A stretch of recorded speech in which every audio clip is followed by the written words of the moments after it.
Welcome to Headphone News, International Edition for Saturday, March 29th, 2025. European Commission's major investment in digital technologies.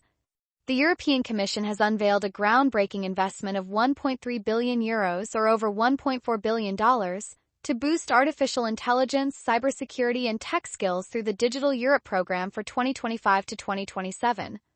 This initiative aims to enhance digital transformation across Europe and ensure control over technology.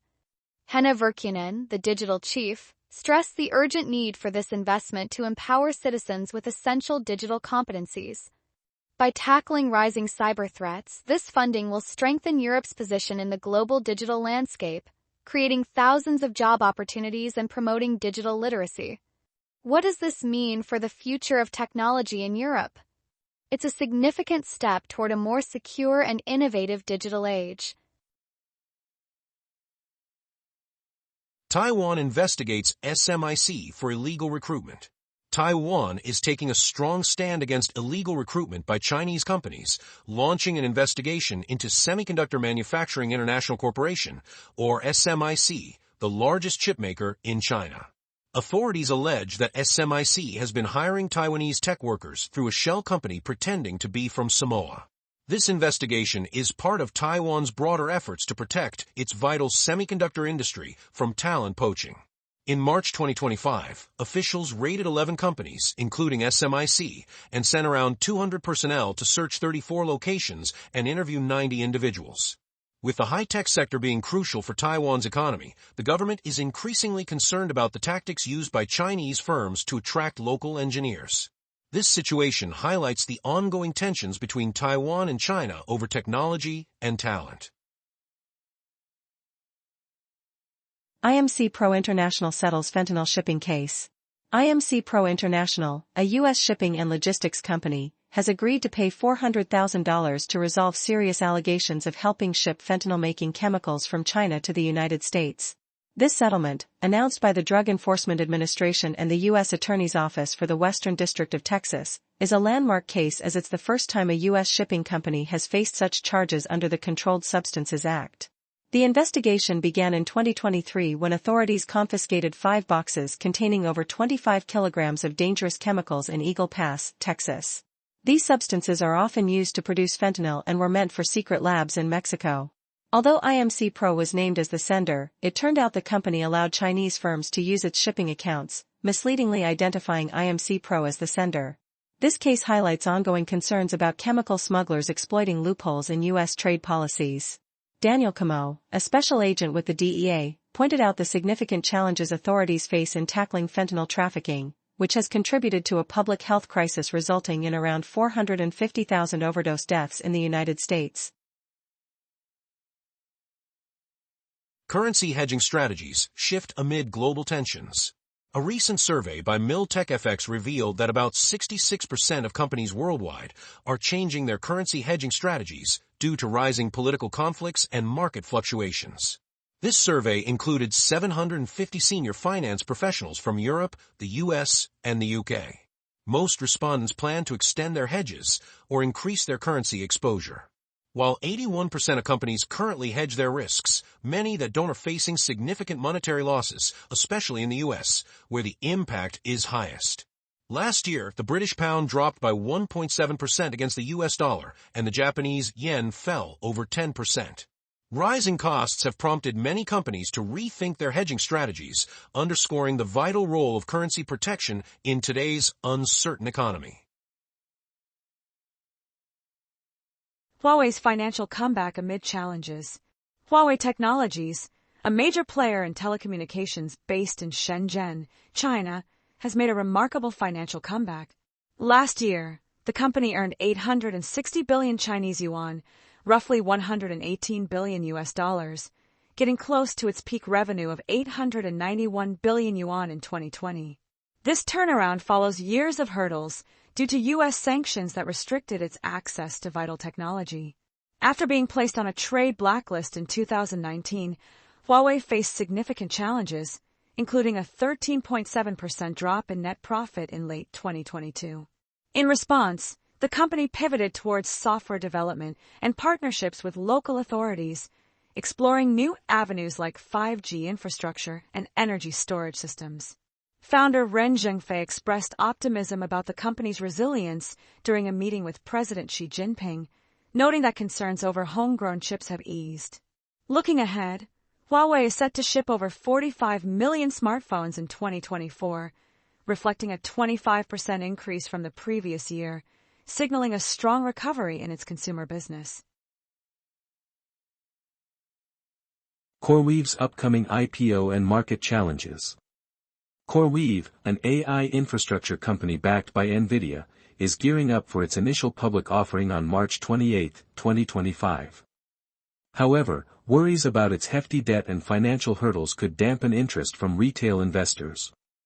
As a player in data centers and cloud services, CoreWeave is entering a tough market, facing tariff uncertainties and competition from China's AI startup, DeepSeek. Analysts like Dan Coatsworth from AJ Bell question the timing of this IPO, suggesting it might have been more successful a year ago when AI enthusiasm was higher.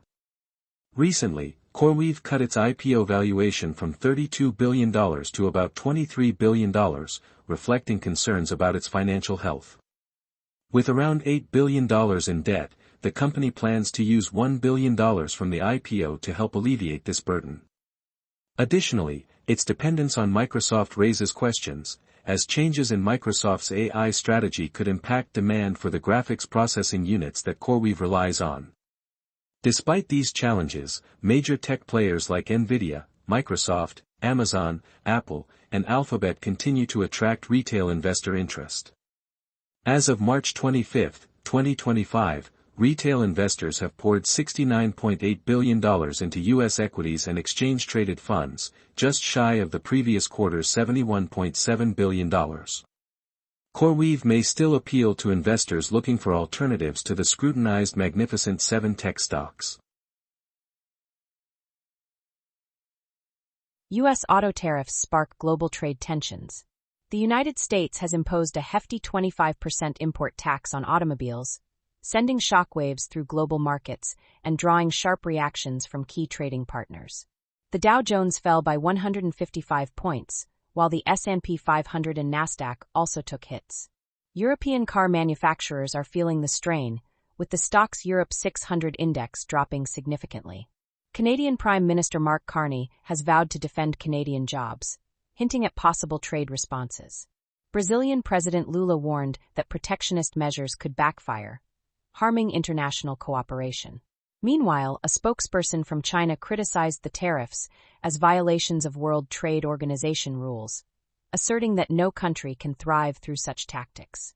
The European Automobile Manufacturers Association cautioned that these tariffs could disrupt U.S. manufacturing and lead to price hikes of $5,000 to $15,000 for imported vehicles, putting additional pressure on consumers and escalating trade tensions.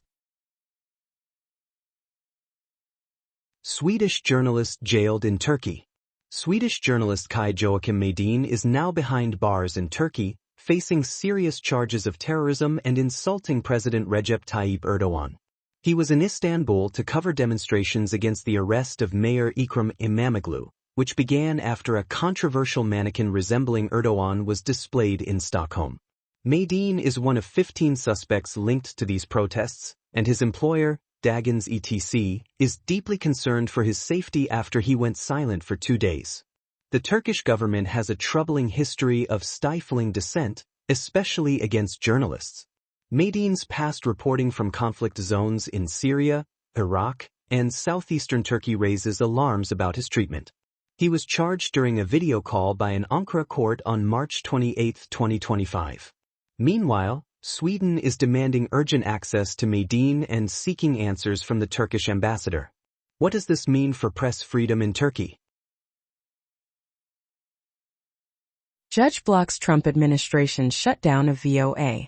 A U.S. District Judge, J. Paul Oatkin, has stopped the Trump administration from shutting down Voice of America, or VOA. This ruling protects 1,300 journalists and staff who were put on leave earlier this month. Judge Oatkin emphasized that the administration cannot end VOA and its programs without Congress's approval. While the ruling doesn't require broadcasts to resume, it ensures employees won't be dismissed until further court decisions clarify the legality of the shutdown. Attorney Andrew Chelly called this a major win for press freedom and a strong rebuke of the administration's neglect of democratic values. The U.S. Agency for Global Media, which oversees VOA, had planned to cut 623 jobs, raising concerns about the broadcaster's future. Established during World War II to counter Nazi propaganda, VOA now operates in over 40 languages, delivering essential news to regions without a free press. This lawsuit is one of 4 ongoing legal battles against the Trump administration's efforts to dismantle government-funded media programs. SEC Restructuring and Dogecoin Task Force. The U.S. Securities and Exchange Commission, or SEC, is making waves by bringing in staff from the Dogecoin Task Force, linked to billionaire Elon Musk. This move comes as the SEC reorganizes, with over 600 employees opting to leave, which is about 12% of its workforce. Many are concerned about how this will impact the agency's regulatory power. Democratic Senators Elizabeth Warren and Mark Warner have voiced their worries, especially regarding the SEC's actions involving Dogecoin and the White House. They're calling for a review by the Government Accountability Office to assess the potential effects of cutting SEC staff and limiting its functions, fearing it could hurt investors. Musk, a major figure in the cryptocurrency world, has a complicated history with the SEC, including a lawsuit in 2018 for allegedly misleading investors. The SEC's decision to onboard Dogecoin staff signals a significant shift in its approach to cryptocurrency regulation, which could lead to clearer rules and increased investor confidence. What does this mean for the future of cryptocurrency? Only time will tell. Nagel's caution on inflation optimism. Joachim Nagel, president of Germany's Bundesbank, recently tackled the pressing issue of inflation in Frankfurt. He expressed hope about recent inflation data from various Eurozone economies, but warned against being overly positive as the European Central Bank aims to reduce inflation to 2%. Nagel highlighted the need for carefulness in economic policy, noting that reaching goals often requires thoughtful consideration. He pointed out the common tendency to become too optimistic when targets seem close. The ECB plays a crucial role in managing financial policy for the Eurozone, which includes 19 of the 27 EU member countries using the euro. Rising inflation remains a significant challenge, especially in the wake of disruptions caused by the COVID-19 pandemic. FDA shakeup: Peter Marks resigns amid controversy. A major shakeup at the FDA has just happened. Peter Marks, the director of the Center for Biologics Evaluation and Research at the U.S. Food and Drug Administration, has stepped down under pressure from the Department of Health and Human Services. Reports indicate he was given the choice to quit or be fired. In his resignation letter, he raised concerns about leadership favoring false information over the facts. His resignation takes effect on April 5, 2025. This news coincides with U.S. Secretary of Health and Human Services Robert F. Kennedy Jr. announcing plans to cut 10,000 jobs from federal health agencies, including the FDA and the Centers for Disease Control and Prevention. These significant changes raise serious questions about the future of public health programs and vaccine delivery. What does this mean for our health moving forward? That is all the news for today. Thank you for listening to today's Headphone News. News summary brought to you by AI.